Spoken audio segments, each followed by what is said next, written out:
Friends, welcome back to my new vlog and good morning सभी को। तो friend, आज 5 नवंबर है। आज मेरे बड़े लड़के का बर्थडे है। तो आज मैंने कथा रखा है। सत्यनारायण की कथा होगी अभी सुबह 11 बजे, पंडित जी आ जाएंगे और फिर शाम को केक कटिंग होगा। तो ये देखिए, मैं अभी प्रसाद की तैयारी कर रही हूँ। पंचामृत बन जाएगा और ये इसमें पंजीरी लगती है ना, तो पंजीरी भूज रही हूँ। ये देखिए, तो पंजीरी भूज लेते हैं। पंजीरी बन जाए, उसके बाद पंचामृत बन जाए। फल वल सब धो के रख लिया है और हवन भी बना लिया है। हवन भी साइड में कर दिया है मैंने अपना। अब बस जो जो याद आ रहा है वो फटाफट करती जा रही हूँ। इनके पापा गए हैं बाहर, थोड़ा सा कुछ सामान नहीं लाए आया है अभी, तो वही सब लेने गए हैं। फ्रेंड्स, यहाँ पे पता क्या होता है फ्रेंड्स, मैं इनको बोलती हूँ 1 दिन पहले से काम कर लिया करो तो बढ़िया रहता है। मेरे मायके में ऐसे ही होता है। 1-2 दिन पहले मम्मी मेरी सब तैयारी कर लेती है और उस दिन आराम से आप थोड़ा बहुत काम रहता है जो तुरंत वाला, तो फटाफट कर लेते हैं। लेकिन यहाँ पे क्या होता है, यहाँ पे देखती हूँ लगभग लोगों का ये हाल है, जिस दिन काम रहेगा उसी दिन वो काम होगा। और बोलूँगी कि नहीं पहले से काम कर लो, पहले से, तो नहीं, कल हो जाएगा। और इससे क्या होता है, इसमें आदमी को तो कुछ नहीं होता है। आदमी लोग तो बाहर जाके अपना सामान ले आके रख देंगे और घर में जो औरत होती है उसको तो करना होता है, करना तो उसी को है। आप लोग को तो बस सामान लेके आना है बस। लेकिन समझ में नहीं आता है और उसी में फिर गुस्सा आता है। ये होता है कि बस लड़ो, तू मैं करो। लेकिन ठीक है, फटाफट मैं कर ले रही हूँ। पंडित जी आने वाले ही होंगे। 11 बजे का टाइम दिया है, बट 11 बजे तो नहीं आएंगे, फिर भी आधा घंटा और लेट होंगे ही। 11 बजने ही वाला है। हाँ, 5 मिनट 10 मिनट बाकी है 11 बजने में। तो जितना हो रहा है मेरे से मैं कर लेती हूँ। बाकी जब पूजा शुरू हो जाएगी तो फिर जो जो चीज़ें हैं अपना देते रहेंगे, फिर होता रहेगा वो।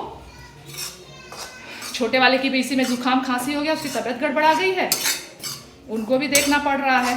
इसीलिए मैं कथा में नहीं बैठी फ्रेंड्स। तो मैं मैं और यही बैठते हैं। तो मैं इनको बोली, मैंने बोला कि एक तो कोई करने वाला नहीं है।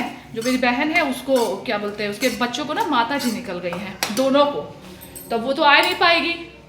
और मम्मी भी पूर्णिमा का वो कर रही हैं, अध्यापन। तो देखिए वो भी शाम को ही शायद आ पाए, दिन में भी आ जाए तो ठीक है, बढ़िया है, देखते हैं। तो इसीलिए मैं नहीं बैठी, क्योंकि फिर ना देखिए मेरी जो सामान जो रखता है ना उसको पता रहता है कि हाँ क्या रखा है क्या नहीं रखा है। अब पूजा में बैठ जाओ, फिर कोई पूछे कि हाँ कहाँ है, तो फिर डिस्टर्ब होता है कि हाँ वहाँ है, उसको मिले या ना मिले। तो इसलिए मैंने बोला कि मैं ही बैठूंगी पूजा में। ये शिवाय और मेरा देवर है कृष्णा, वो बैठ जाएंगे दोनों लोग। और अब ये बैठे हैं तो इनके साथ, फिर शादीशुदा है ना, तो फिर अकेले नहीं बैठते हैं।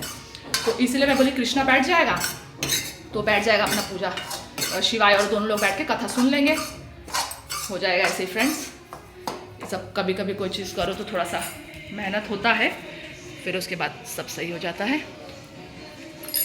ठीक है फ्रेंड्स, फिर मिलते हैं आपसे। पंडित जी आ जाते हैं तो फिर आपको मैं अब दिखाऊंगी। पंडित जी आ जाए, फटाफट मैं काम कर लूँ अपना, फिर मिलते हैं आपसे। फ्रेंड्स, आप देख सकते हैं घड़ी में 2:30 बज रहा है और पंडित जी 2:30 बजे आए हैं। ये 11 बजे आने वाले थे, 11 बजे का समय इन्होंने दिया था, लेकिन 11 बजे इन्होंने नहीं, जो हमारे पंडित जी जो कथा कराने वाले हैं, तो वो आज जो है पूर्णिमा था, तो पूर्णिमा के दिन आज वो बिज़ी थे। तो मैंने बोला कि पंडित जी हमको तो कथा करानी है, बहुत ज़रूरी है, क्योंकि मेरे लड़के का बर्थडे है, तो मुझे बहुत ज़रूरी है कथा कराना। तो आपके किसी कोई कॉन्टैक्ट में हो पंडित तो आप उनको भेज दीजिए। तो उन्होंने कहा ठीक है भेज देंगे। तो ये पंडित बता रहे थे हमको कि हमारी भी इसमें गलती नहीं, उन्होंने हमको बाद में बताया है कि आपको एक जगह कथा कराने जानी है। तो ये रामायण बैठवा रहे थे, ये खुद बता रहे हैं आके कि हम कहीं रामायण बैठवा रहे हैं।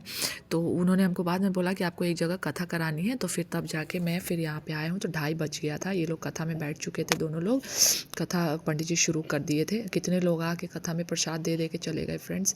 कोई कब तक इंतज़ार करेगा बताइए। 11 बजे का टाइमिंग करते करते 2:30 बजना मामूली बात नहीं होती है। तो लोग आके चले गए देख देख कर कि पंडित जी अभी तक आए नहीं। तब जाके फिर यहाँ पे जब कथा संपन्न हो गई और ये हवन हो चुका, आरती हो चुकी थी, तो मैंने बोला कि तो पंडित जी, ये वाले पंडित जी जो थे वो बहुत मतलब अच्छे से विधि पूर्वक इन्होंने पूजा कराया था, पूजा करा रहे हैं ये। और कुछ लोग हमारे कॉलोनी के कुछ लोग आ गए थे, 2-3 आंटी लोग आई थी, और बाकी लोग जो आए थे ना बाद में वो प्रसाद दे दे के चले गए थे। लेकिन जब केक कटिंग का टाइमिंग हो रहा था ना, तो उस समय वो लोग आए थे प्रसाद लेने के लिए। जब आए थे तो मैंने उनको प्रसाद दे दिया था। यहाँ पर मेरी चचिया सास 2 लोग हैं, चचिया सास वो बैठी थी, बाकी मेरी जेठानी ये लोग बैठे हुए थे यहाँ पर फ्रेंड्स। फ्रेंड्स, लेकिन गुस्सा तो बहुत तेज आ रहा था क्योंकि इतना लेट हो गया था फ्रेंड्स, बहुत ज़्यादा लेट हो गया था। लेकिन फिर भी मैंने बोला कि नहीं, जब तैयारी हो चुकी है तो कथा किसी तरह होनी है तो होनी है। तो इसलिए मैं मतलब ज़्यादा मैंने कुछ ऐसा मतलब पारा तो बहुत जल्दी हाई हो जाता है मेरा, लेकिन मैंने फिर भी बहुत कंट्रोल किया मैंने। तो फ्रेंड्स, शाम हो गई है, कथा ख़त्म हो गई है। तो ये लोग देखिए ये क्या कर रहे हैं, गुब्बारा फुलाने की टेक्निक आप देख सकते हैं इनको। ये स्कूटी से गुब्बारा फुलवा रहे हैं, कह रहे थे कि इससे बहुत अच्छे से गुब्बारा फूलेगा। और ऐसे बताइए, कोई स्कूटी स्टार्ट करके गुब्बारा फुलाता है इस तरीके से। इनका मैं क्या बताऊँ, दिमाग का कोई अंत ही नहीं है। ऐसे ऐसे ट्रिक लगाते हैं फ्रेंड्स कि ये इंजीनियर भी नहीं लगा सकता है, ये पुलिस वाला इंजीनियर। तो फ्रेंड्स, पंडित जी ने कथा करने के बाद मैंने इनको बोला कि पंडित जी भोजन भी कर लीजिए, भोजन सब बन चुका है, क्योंकि शाम को बर्थडे केक कटिंग के पास खाना भी खिलाना था परिवार में मुझे, तो इसलिए मैंने खाना पीना सब बना लिया था। तो मैंने बोला शिवाय तुम भी खा लो, तो बेचारा वो भी भूखा था तो वो भी खाना खाने लगा। लेकिन अच्छे से पूजा संपन्न हो गई फ्रेंड्स। तो आप मेरा व्लॉग देखिएगा और लाइक करिएगा। फिर मिलते हैं आपसे नेक्स्ट व्लॉग में, केक कटिंग का भी व्लॉग देखिएगा।